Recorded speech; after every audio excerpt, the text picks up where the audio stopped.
An enemy has done this.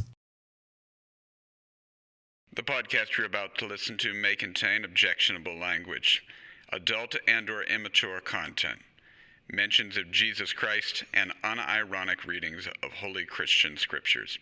If any of this is likely to offend you in a manner that you find less than enjoyable, maybe don't listen.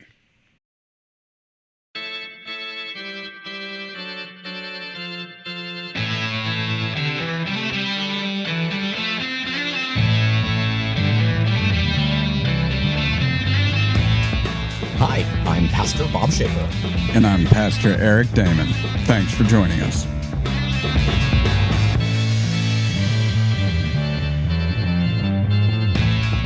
Welcome to CPTB, which does not stand for Clowns Pretending to Be. We're waiting, Bob. No, that's all of it. I'm glad it doesn't stand for that then. Clowns pretending to be. As in a to be or not to be sense. So the answer for the clown is to be. I'm just going to basically leave you hanging with that. It is nobler for a clown to be than it is by. I don't have my Hamlet memorized enough to do a Hamlet bit right now. Nope. Right, I just wanted to leave you unfulfilled. All right, since I failed on my Hamlet bit, what are we doing? We're doing comedians with pastors talking Bible. And that really is like basically the whole premise of the thing. Every week we get a couple of comedians from the Pittsburgh scene to sit down here in the room with us to talk about the Bible. We use the Revised Common Lectionary as our source of scripture, a set of readings for every single Sunday of the year. And it, is kind of a pretty good scam we've got going here. I mean, basically, we bring comedians on and have them do our job for us. And they have never once asked us to do their job for them. Why haven't you asked us to do your job for you? Are you good at accounting? That's why he didn't ask us. I did not come up with a good acronym in my head. All I'll say is it had to do with the Epstein files. So you can take that any which direction you want at home. And we'll take your answers if you comment on our social media. We are at CPTB Pod. Let us know what you think. About a possible Epstein file use of our CPTB acronym. Mm-hmm. So we're only, slightly off the script at this point. We're basically kind of in the ballpark of where we normally would be. We've got at least one of the four wheels back on the road. Yeah. But, basically the gist of it is that it's working better for us than it would work for the comedians to have us do their accounting. Especially if accounting was the job. Mm-hmm. You do not want to see my attempt at balancing a checkbook. Yeah. Thank God it's the only thing my my Asperger's brain can handle, man. Like I'm telling you.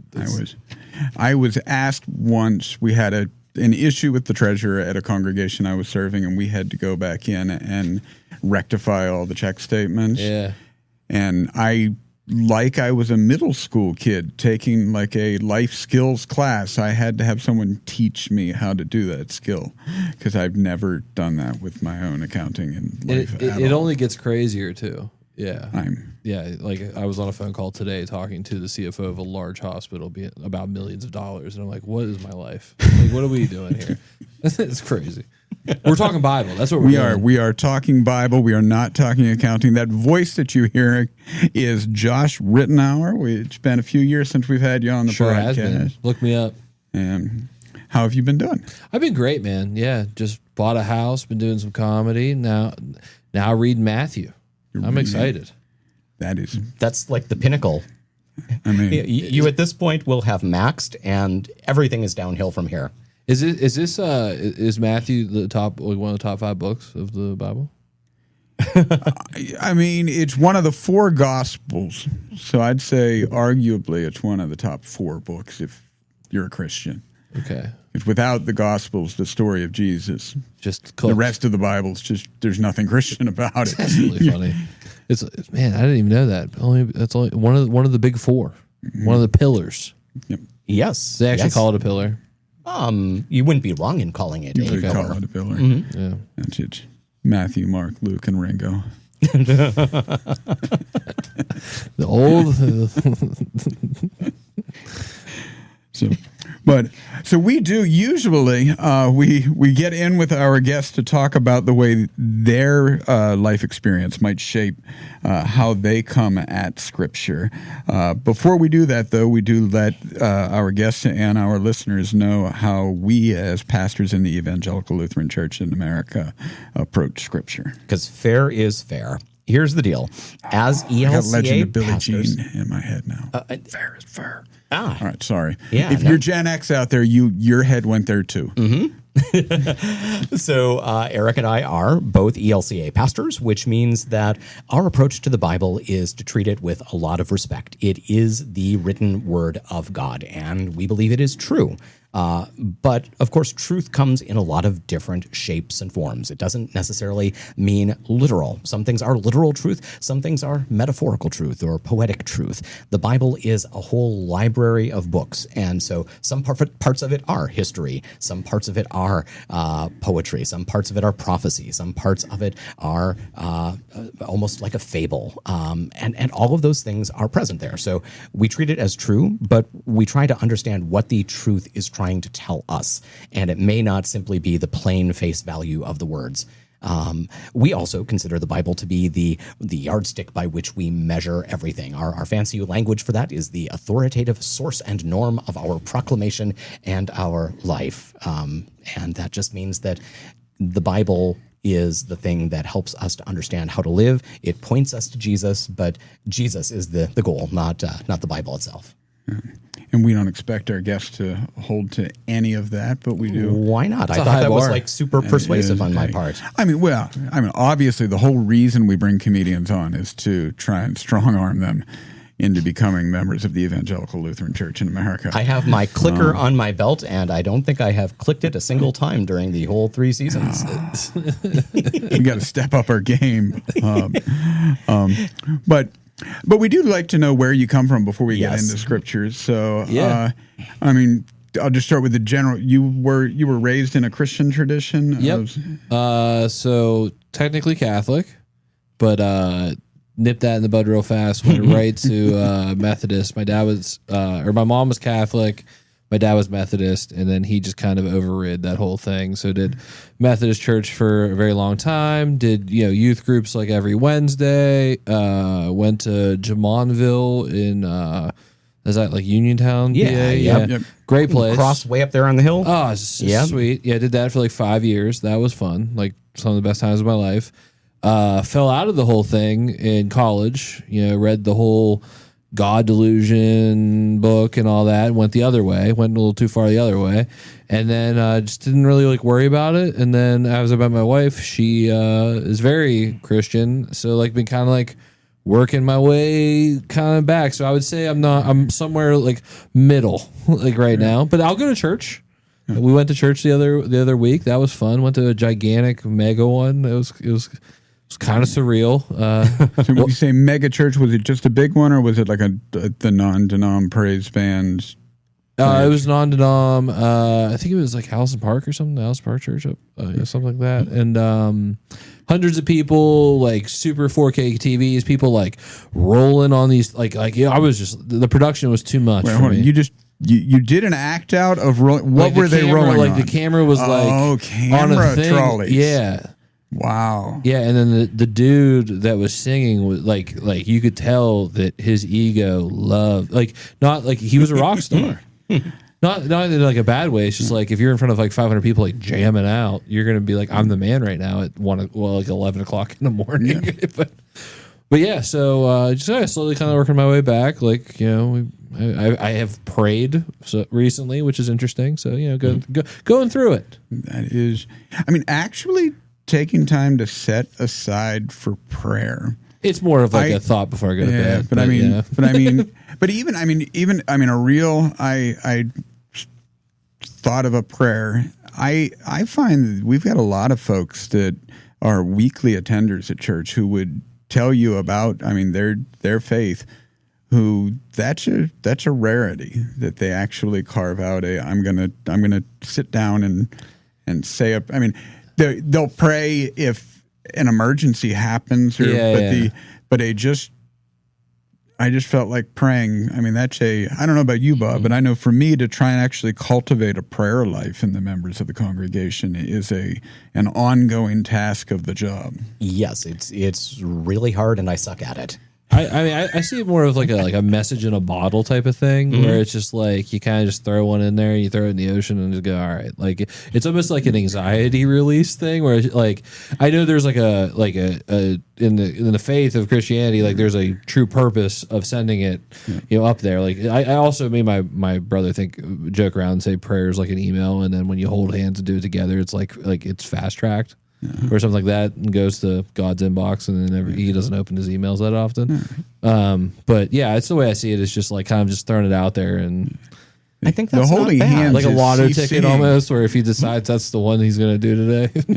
The holding hands is CCing all of the other people That's that what it God was. cares about. Yes. So God's like, I got to respond to this one. It's a lot of and the message in the bottle, I mean, what is that except an expression of hope that something might come of this? You don't put the message in the bottle if you have really gotten to the point of utter despair. You do that, and maybe you look at it and you say, the odds are long, but I'm still going to do this, and maybe somebody will find this someday. And when we are feeling distant from God or uncertain about God or just tired at the end of the day, I think there is something faithful and hopeful about putting the prayers in the bottle, tossing them out there, and even if it does not lead to an immediate epiphany experience of, oh, God heard that and God is here with me right now, you have done something that is trusting and hopeful, and there's value in that. And right? I also see the comic. I mean, it's just like, this is kind of bullshit. Like he needs to save kids in Palestine like way before. Yeah, they're watching soccer World Cup games on rubble. Like there's a lot of bigger things than you know what I mean? Like, don't pick me, dude. Like, I'll thank you for listening for a sec. But I mean, there's not a finite amount of God to go around, though. But definitely I'm praying for a parking spot that's even with an infinite God, that's kind of a dick move. That's the funny part, is that even with infinity, I still feel like there's a limit. You know what I mean? It's just like, oh, I really hope I don't have a parasite on my watermelon that I just bought. Please, God, don't give me explosive diarrhea. That's what I'm going to do later. That's one of the things that I think it is hard, because you feel like my concerns are small compared to even beyond the concerns of people who are struggling worse than I am. If God is God, surely God is paying attention to things that are so much bigger than we even have any concept of. And God's got to stay on top of that. And so who are we even to bother God? And that's actually in Scripture. That's a psalm. Who are we that God is mindful of us, yet you made us a little lower than the angels? That's the reason why I probably will never get all the way back in, is because of that devil's advocate. And I'm like, hey, there you go, devil's advocate. But of the that right there is there's just all this crazy, terrible things happening in the world, and it's like, all right, well, we're going to answer me, and I'm like, all right, well, does God need a manager? Does someone need to help him with this? You know what I mean? That was just crazy to say, but you know what I mean? We need Jesus, where's Jesus' sister, dude? Where's that person that can reel him in a little bit and be like, hey, let's actually get some stuff done. It's been a while, we need some salvation. Okay. So I'm curious, the church that you found yourself at, is that one that you have gone together as a couple before, or was this kind of visiting churches, seeing what fits? How did you end up there? So obviously my wife is going to inevitably pick the church because she's more into it than me, and I'm going to be the guy that kind of shows up whenever I have to. Smart man who says, yes, I can come along. Happy wife, happy life. And yeah, of course I'm not going to say no, because I sit there, my wife and Oliver and her friend who is like like she went to school for religion and Christianity and stuff, and is probably going to be in like a preacher of some sort. They both say I have the spirit of discernment, so I just sit there like grumpy the entire time, just like seeing through all the BS that's going around in the world. That is the spirit of discernment. Yeah, I just sit there like I did not have fun one moment at that church because I was just literally like almost judging. I'd say, yeah, I'm a bit of like a judgmental guy. Yeah. Wait, is the spirit of discernment a like an evil spirit? I just see through like they both say that I see the BS like way. So there's like a gift of the when we name the gifts of the spirit, it's the spirit of wisdom and understanding, the spirit of counsel and might, the spirit of knowledge and the fear of the Lord, the spirit of joy in the Lord's presence. So I think wisdom and understanding is not the spirit of joy. Yeah, I got so grumpy with like the message. Like I'm super like I analyze the entire time of like the message and then the way they went about it and then the people and how they respond to it, and I'm just like, you're probably like racist. Like I don't even know why you're like so happy right now. Like you probably like watched an ICE video of someone getting deported and was like good, and then like it's gonna go there and be like, ha ha. I just like I'm not into that. I need a congregation of one. Me. That's what I need.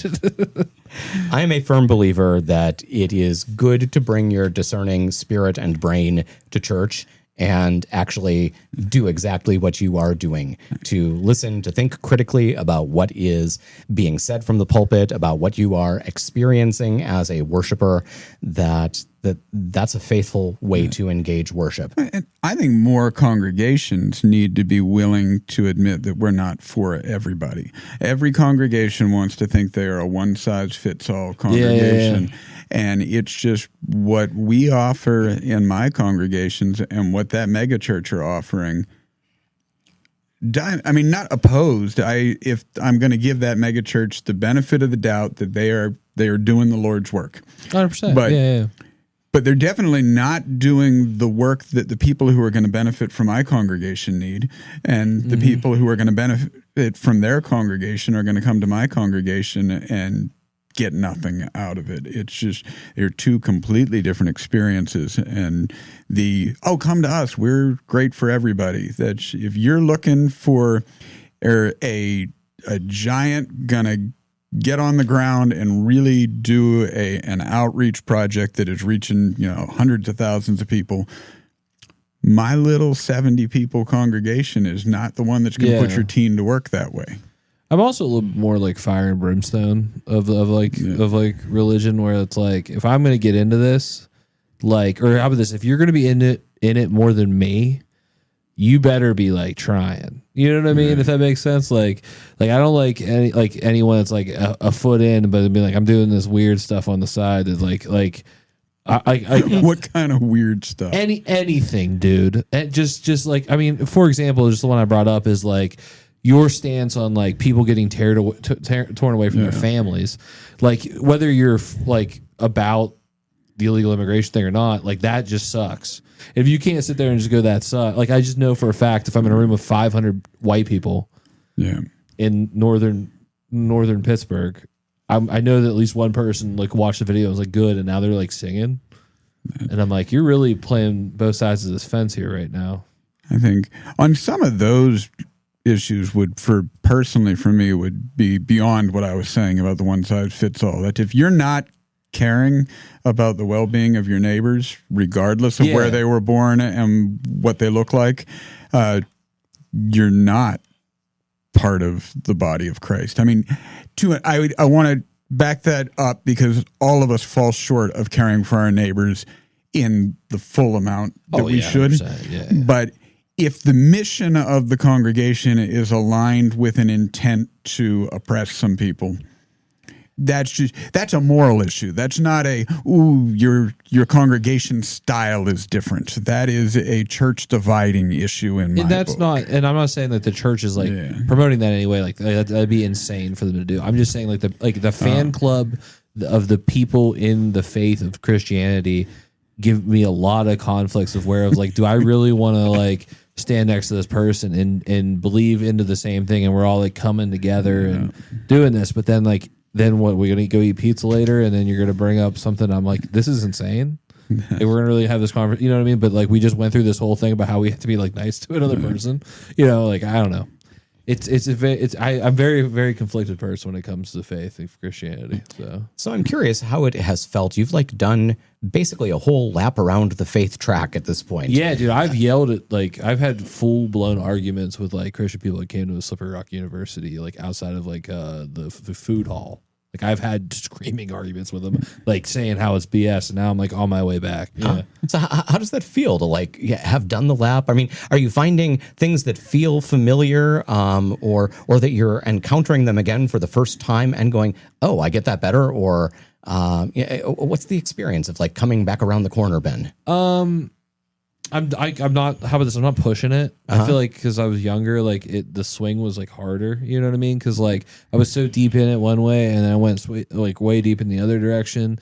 And you know, when you're young too, there's like a lot of like emotion. Like I'm just not like pushing it. Like if I decide to like want to go to church, cool. If I decide I want to like read some Bible verses, cool. If I decide I want to pray, cool. Like I'm not like there's no timeline. Like there's no like to me my bar is like I always made this argument of like, if God made me and he knows everything about me, he's going to know everything I'm going to do. So like, if I just do what's to me, the best I can do on a daily basis with like, you know, being the best person I can be, then overall I'll probably be in like the winning half of this whole thing. You know what I mean? Like there's people that go to church every Sunday and they're probably way worse of a person than me.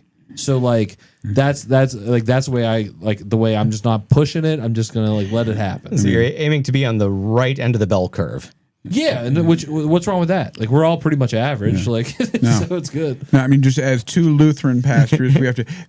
Like the linchpin of the Lutheran lens at the faith is that every one of us is on the losing end of the bell curve. Like the best, Mother Teresa made it almost to the upswing of the bell, or to the I'm using bad bell analogies, but Mother Teresa. Think of the bell. Mother Teresa made it to almost doing good, and the rest of us are just such miserable failures that you need Jesus. So the I'm winning to get into heaven is. I don't even think of it like that. It's just like I just don't like the conflictedness of it. Like I said, like you do want like the way you guys would go about it is like I have a problem, I'm working on it, I'm still trying my best. But there's people that like go to church that are like extremely judgmental people and apply those judgments, and then I'm like, well, that's not in like good faith of the thing that you are going to every Sunday. So like that whole thing I just don't subscribe to. Like I just can't be around that. So so like that's what I'm saying. Like I'm better than that guy. You know what I mean? Like I'm doing better than that.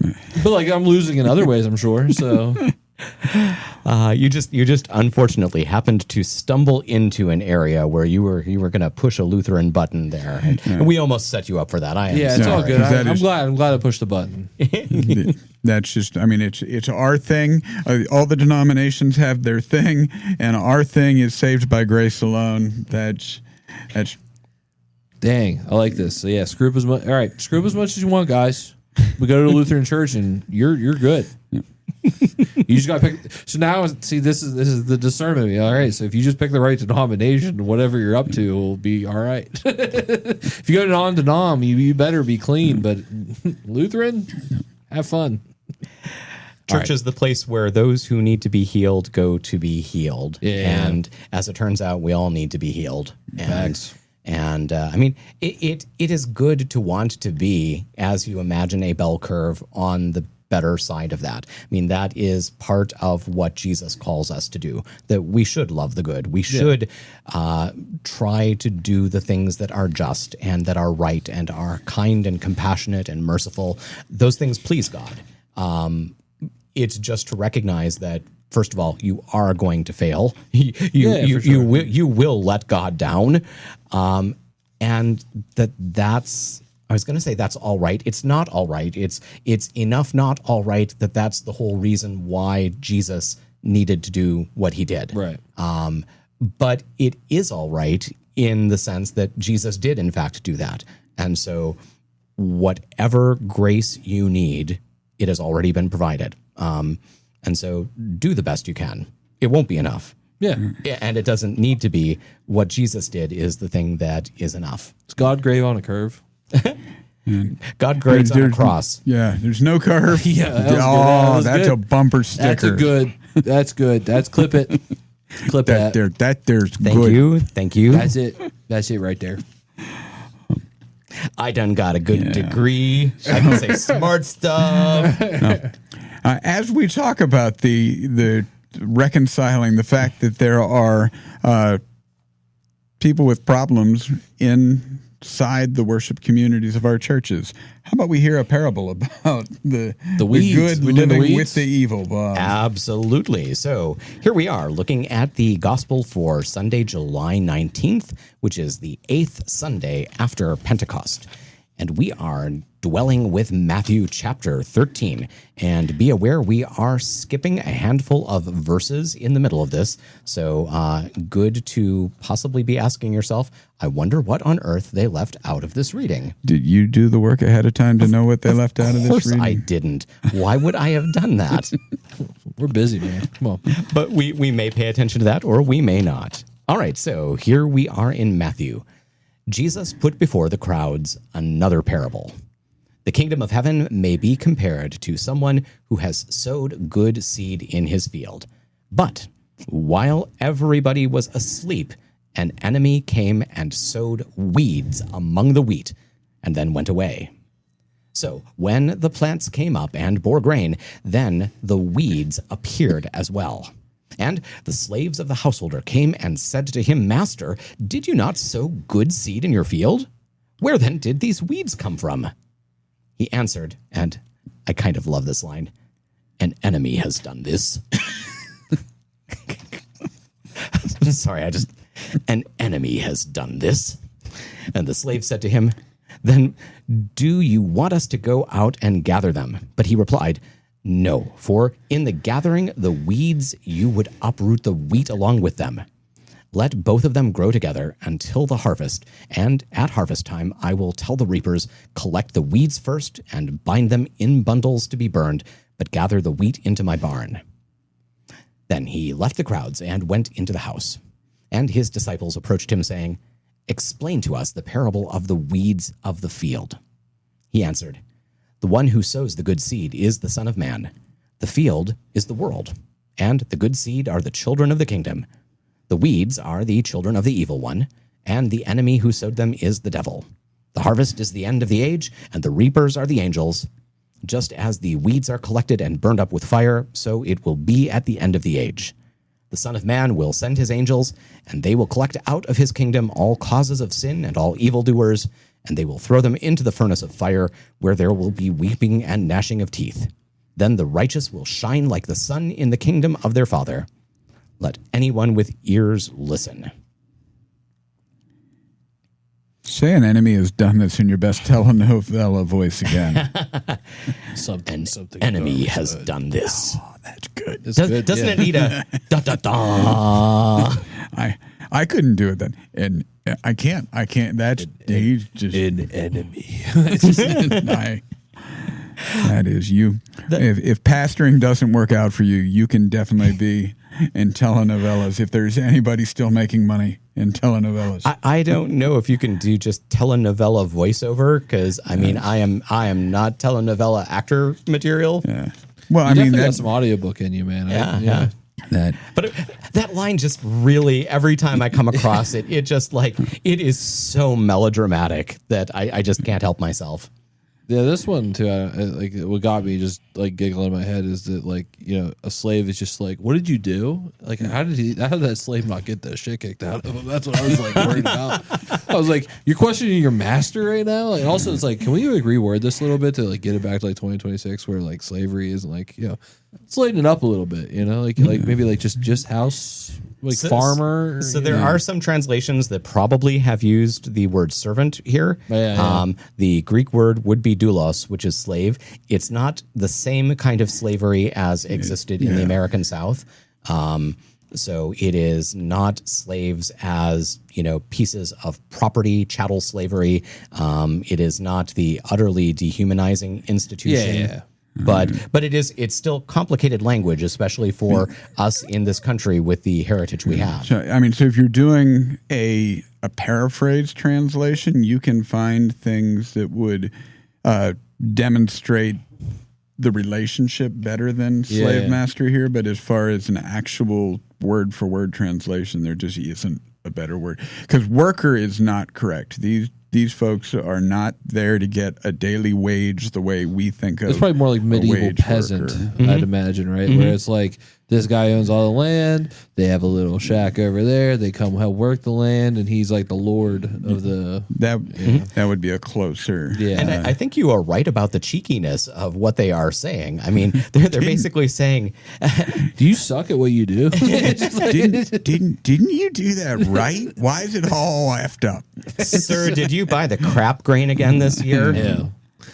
Just like calling out your lord, like basically, like even if we go that direction, like it's just crazy. It's just so part of what you're seeing, I think, is that the parables sometimes are over the top, like a telenovela on purpose. The melodrama can help to communicate the message, to capture your attention. And that can be like an intentional rhetorical device on the part of Jesus, that he wants you to be going, whoa, dude. Wait, what is this now? And I mean, even the scenario is like really melodrama, though. I mean, think about the whole evil plot is as you are planting your field, I'm going to come in with a handful of weeds and chuck them all over the place. And you're not going to find out until like everything starts growing up together. That is some like low key evil though. Like that is some serious petty evil too. There's no benefit for the doer of that evil. No electricity, no LED lights. Like you're going out like under the moonlight, sneaking around, just planting sowing weeds. Yeah, I mean, crazy. It is just like that is an enemy at that point. I think if you're doing that, that's that's very nefarious. Yeah. That is one step away from the horse head in your bed. That's the medieval version of it. That is definitely the biblical times. I'm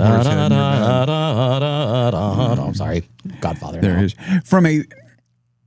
in a lot of the parables that end with the gnashing of teeth and fire. Yeah, there is a way for a preacher to separate very easily the idea of full individual human beings being thrown into the fire, and just sin and evil being thrown in the fire. Jesus's explanation in this one is harder to walk around than he's pretty much like the weeds are the children of the evil one. There's evil people. Sorry, they're gonna burn. It's not an easy message to preach. He doesn't often get like that hyped up, right? Like he doesn't get that. I mean, this is him explaining it to his disciples. Yeah, it's a little bit closed door. It's an internal circle, but this is even for them. He's giving it a one-to-one. I don't want you to mess this one up. You need to know exactly what I meant, and he's pretty clear that the weeds are not just an abstract concept of evil in the world. The weeds are actual children of the evil one. That is as Lutherans who want to preach saved by grace alone, we want Jesus loves you. You want to say it is really hard to walk around the weeds are the children of the evil one. Did Jesus just push your Lutheran button? Jesus pushed my all the buttons with that line. It is as someone who I mean struggles with the own faith of am I good enough? A message that exists with that there are evil ones out there is just a difficult message. I mean, the good news of faith is that when I start to think maybe I'm not good enough, well, I still got Jesus to turn me. And this is not some of you I'm going to throw in the fire. It is a rough one for me. So, yeah, two things I was thinking of with this. One is I took it down to like not even like a religious level of just bro, but like, you know, like I'm trying to be the best person I can be. So it's like, okay, if I'm always gonna be surrounded by like weeds, and eventually at some point they will get plucked out of like the system that I'm in, right? So I just have to dwell around it long enough and grow around it enough to where eventually when it's time to like harvest whatever I'm trying to do in my life, the weeds will be gone. Like you just have faith in like that. So I took it down a notch, obviously. And then the second thing is, do you think like Jesus, like he's the boss, like is the disciples like his managers, where they had like a weekly teams meeting where they all like met up and they were like fire and hell and brimstones, and then they go, oh god, okay, here we go again, and then they have to like figure out how to spin it to like they're like the people below them, and to be like, this is what like you have to like, because like my boss doesn't tell me the truth every day, like she gets the truth and then she has to blend it in a way that makes me not want to quit my job. You know what I mean? Like that's. I just want to know if people get muted out the same way. They just start in the middle of their sermon, then just cut out in the middle of it, and people are like, "What is he talking about?" So, for those who've been with us in video, you may have seen Seth Queen come in. For those listening to audio, you just heard him. He arrived here on a last-minute request to come join us. Thanks for coming. How you doing? I'm doing good. Thank you guys for having me. I'm really excited to be here again. We are discussing the parable of the weeds that grow up with the wheat. We trust you're familiar with it. Yep, you know, he's got deep exegetical commentary. I spent all my whole youth, just studying away. So it turned his hair red. The basic gist, Jesus is talking about telling a parable, and he says there's a guy who had a field and he planted wheat in it, and in the dark of the night somebody comes and puts weeds in among the good seed that's been planted. Who did it, Bob? Well, it was an enemy who did it. Must have been an enemy, because they discover that the weeds and the grain are growing together, and so the slaves say, dude, did you fuck up? So funny. And like, what are you doing, dude? Come on, we know not to do this. This is where he says an enemy has done this, and they ask, should we take the weeds now? And he says, no, don't, because you'll take the good grain too. Wait until it all grows, and then at the harvest you can separate them. So this is actually the part we haven't talked about, is that there is a particular kind of wheat. I believe it's darnel. And it looks, when it is young, really basically indistinguishable from the wheat that would have been growing. And so when it is mixed in there, you really just can't easily tell what is what. Wow. And yeah, there like is no good answer to this. So the enemy was in fact very clever. And so part of what's going on here, I think, is that this is also the churches that Matthew is writing to and writing his gospel for, because this is being written years after Jesus died and rose. They are probably experiencing within the church that there are some Christians who, as you talked about, spirited discernment, dude. I knew this was coming. Yes, you go and you say, what is up with these Christians who seem to be on the wrong end of the bell curve? And part of the answer that we are getting here, possibly put into the mouth of Jesus, depending on how you want to understand the composition of the scripture, is an enemy has done this. And yes, there will be people who are of bad faith, people like literally of bad faith, and you can't easily tell them apart. And so there's almost a sort of, God is going to have to sort this out at the end. So there is a kind of grace here of go to church with them. You don't ultimately know what is in their heart, whether they are just, a little bit of mutant wheat that is, kind of struggling and having a hard time of things, but still wheat, or if it's the weed. You can't tell that until the fullness of time, when the fruit has finally been born.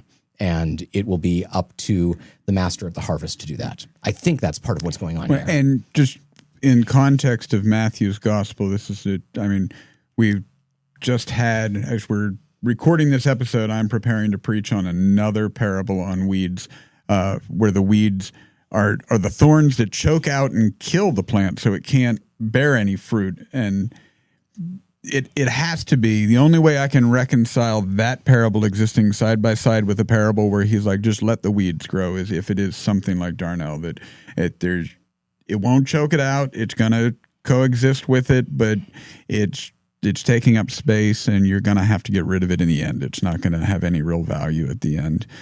Again, though, where is the good news for those of us who the question is not, what about these sons of bitches? It's, am I a son of a bitch? This is not a good parable. Darnell? Can we just hold up, though, and emphasize the very important distinction between preparing to preach on another parable on weeds versus preparing to preach another parable on weed? Do we need to? I mean, I can smoke a giant bowl and prepare.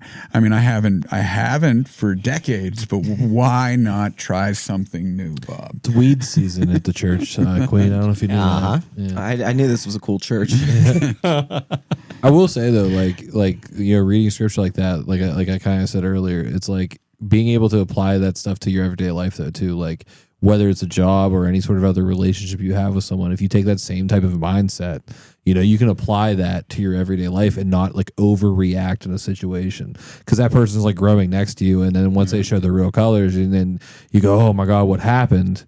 You can go, like, you have to tell yourself, like, oh, you know what, that's the weed. Like the maturity of our relationship went a certain direction, and then you can like grow from that. So I don't know. That's what I got from it, because I don't ever go fully Christian with stuff. So I also still do have some hope for the weeds. This is. Oh, here we go.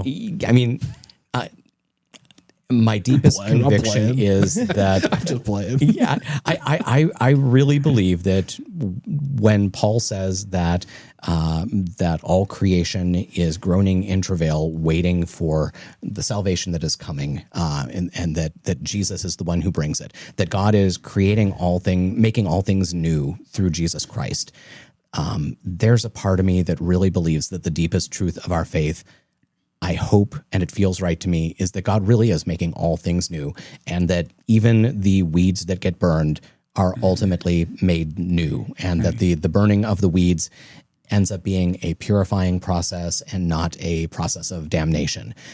I can't preach that as gospel truth, because they're too Disney, bro. It's too Disney. I don't know. It might be Disney, but I can tell you, every time I burn a weed, I feel pretty renewed. It seems to me that if Jesus and what he accomplished on the cross is powerful enough to overcome my doubt, I don't see why it should not be powerful enough to redeem the weeds. Why I should ultimately be wheat and not a weed. I just want to. I get what you're saying. I just be like, what in the Mickey Mouse is this shit? I feel there are people in the pews in my congregations who, if they're not saying it, they will think that. What in the Mickey Mouse? That is like not an expression that I have really heard much in my life. I kind of like that. It's the Mickey Mouse Clubhouse of forgiveness. That's how I look at it. Well, Why? Mine's the Because goofy Jesus house of loves you. damnation. That's what it is. What in the Looney Tunes is this shit? That's kind of what the slave said in the parable. Dude, that's so great. It's just be like, are you a dumbass that bought that dumbass weed from last year? Like, God damn it. Like, I still am baffled about it. Just, can you imagine? You were in here. Can you imagine like going into someone's field in like medieval times and like fucking it up? And that ruins like everything forever. Well, it's really funny. I can picture it in this time even. I read a Reddit story one time where a guy just wanted to mess with his neighbor. So he planted bamboo in their yard. And I don't know if you guys know, but yeah. No. Bamboo is, you put some kudzu and bamboo in somebody's yard, you did them dirty. Does it grow? The enemy has done this. Does that like, okay, so I know bamboo is like just crazy, but at the same time, like I don't know the specifics. Does it grow like super deep into the ground too and all that stuff? Like, can you just not get rid of it? I think so. Yeah, I think so. Yeah. That's kind of how it sounded in the post. I don't know much about it. It's a very difficult thing to get. I mean, you burn it down, and then there's bamboo back again. It's, to get rid of it is a So you might as well just Losing have balance. bamboo at It that point. spreads like wildfire, kind of like Oh, it yeah. just moves. It keeps growing, right? Like everywhere. Yeah, So, I mean, there is kind of your modern parable. If you are retelling this, it is absolutely going to be the enemy neighbor who planted bamboo at the fence line. Bamboo Gary's yard.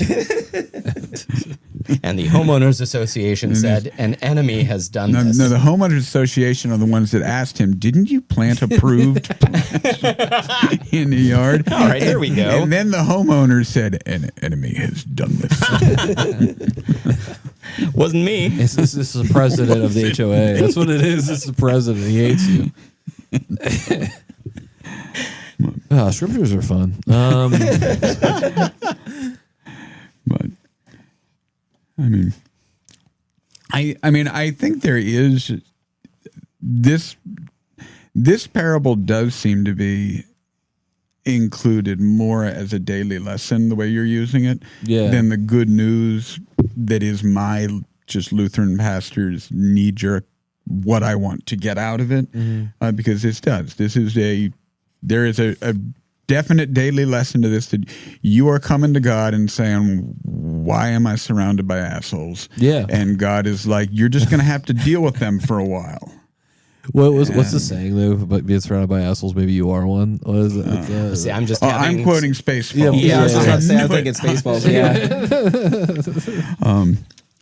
But I mean, my knee jerk reaction though is always to find the good news. I don't know if, the Gospel of Matthew is the good news. This particular parable may be more of a teaching moment in how to live in light of the good news. That may be why it rubs against me as difficult to preach, because I want to find the good news in every little pericope we preach on. And you didn't find good news in the weeping and the gnashing of teeth. Yeah. And the burned with fire, so it'll be at the end of the age. If you are the village dentist, that is extremely good news. I just imagine did Jesus drink? Do you think he got drunk and hung out and that was his rep. All right, cool, good. I just imagine him just hammered and just being like, this is just fucking 10 beers deep, just getting real crazy with it. You know what I mean? He has quit being polite to all the people. It's him and the disciples. And he's like, let me tell you. We are the children of the evil one. It's going to be so bad for them. When I get this place where I'm going to burn this fucker down. You guys don't get it. When I get to them, they're going in that furnace. Whoa, dude. That's where that guy went with that by one time. Do you know who my dad is? No one believes me who my dad is. I've never met him, but I swear it's him. So I did mention the removed verses. Yes. Is there good news in them? So basically, it gets worse.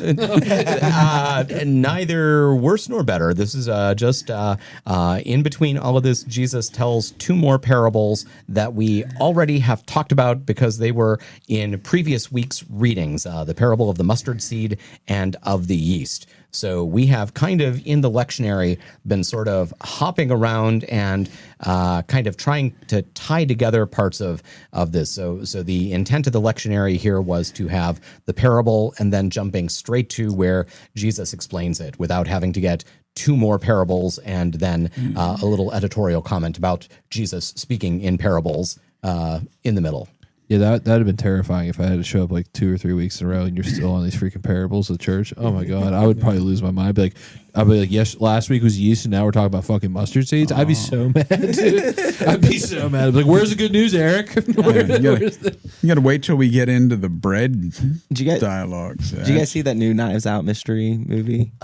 The Wake Up Dead Man? Yeah. We have spoke about that on this podcast. That was excellent. I gotta go watch it. I did actually really enjoy it, but when he's calling everybody out individually, he's doing his sermons, I thought that was really funny.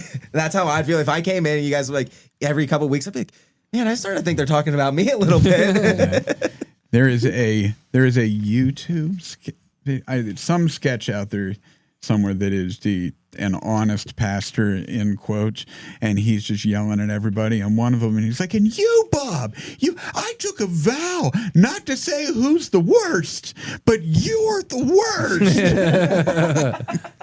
worst." Also, could you imagine if you have that feeling, and then you know how sometimes like when you're doing like comedy and stuff, like your eyes will just gravitate to looking at like one person in the room that's like receptive, or you even believe it's receptive. Could you imagine having that feeling, and then you're like preaching for like 40 minutes, and you just keep making eye contact with me? I'd be like, he is talking to me. Like I was so worried. Like, oh my god, I'm going to hell. This is it. I mean, preacher's secret in smaller congregations is almost always there's, if not one individual person, a few people whose life stories are who I'm really trying to speak to that Sunday. I mean, I hope the words are wide enough that they are of some benefit by the power of the Spirit to everyone, but there is something that X, Y, or Z person in the congregation is going through that is really what I'm trying to address. You know, there's that one guy who just, it goes over their head every time. They're just like, oh, I wonder who this one's about each week. You just sit there going, It is 99% of the time, it is not addressing the thing they did wrong, but what they need assurance from. It's 99% of the time. There's the times that I'm just angry enough about something that's going on in the world that I come in with vitriol. But I firmly believe that you don't address sin from the pulpit unless it is a sin of which you are at least somewhat culpable. Standing and pointing the finger at those sinful people is the wrong way to do it. So if I am calling out some wickedness in the world, it is not always. There are times that I've been angry, but it's usually, if I'm calling out a wickedness, I am not using a pastoral we. I am actually one of the we that I'm bringing up. But did you hear? I'm going way back in the episode as we get ready. Actually, no. We're almost out of time, and I am not going to open up an entire new topic. I will say, if I'm having to find good news in this, I think the fact that you might look like a weed, because if the weed looks like wheat, you might end up becoming wheat in the end. Yeah. I mean, there is a thing of spiritual immaturity and spiritual maturity, and just as we're waiting to get rid of the weeds, if you're worried, as I am frequently, that I am one of the weeds, sometimes wait. The Holy Spirit might do something with you. or don't go the other way. Yeah, I mean that. Now I'm trying to assure myself here. These are my and you're discernment. Like, Josh is trying to push you to the dark side. He's like, become an instrument of evil. He's like, now just remember. I mean, you might think but you could be weeds. But we are almost out of time. So, fellas, what do you got coming up on the comedy stage sometime after mid-July? I just got like one show in September thus far. I got a show coming up the second weekend of September. I think it's like the 12th. It's going to be in Greensburg, Pennsylvania. So, yeah, come check me out. Follow me on Instagram. Rit keeps talking, RIT. See what I got going on. So far, I have a show sometime in August. I totally forget. And then September 4th, I'm in Connecticut, weirdly enough. So go find Queen sometime in August. Come find me sometime in September. Where can they find you if they're looking for more details on it? You can find me on Instagram, TikTok, and YouTube on Seth Queen _comedy. I've actually also started doing a bunch of sketches and trying to make more content out there outside of just the stand-up. So please give it a follow and give it some views. Yeah. Time once people paid you to make the content. You didn't just make all the content in a hope that someday there would be step 2 unknown and step 3 profit, but that's not the Did landscape. you just drop an underpants gnome joke? I did. Awesome. For our listeners, Bob is the one who introduced me to the concept of the underpants gnomes when I was his intern. And so he's notably proud of me. I love that having of an underpants all of the gnome. things that I may have passed on to you as your The supervisor. underpants gnome stuff. Look for more great wisdom from us at CPTB Pod, at CPTB POD. And here we are at the end of another hour. If we offended you somehow, don't know how that happened, but we're sorry. Nope, we retract that apology. You listened, you did it yourself. Take accountability. Okay, so since Eric is obviously calling you a dumbass, stop being dumb and just like this thing. Subscribe to it, share it with all kinds of people who need to hear it. Share it with non-people, animals, plants. It doesn't matter. We need the listeners. Scatter it all over the place so somebody can say, an enemy has done this. Da, da, da. We'll be back next week with more great stuff for you. Until then, may the Holy Spirit do her thing in your life.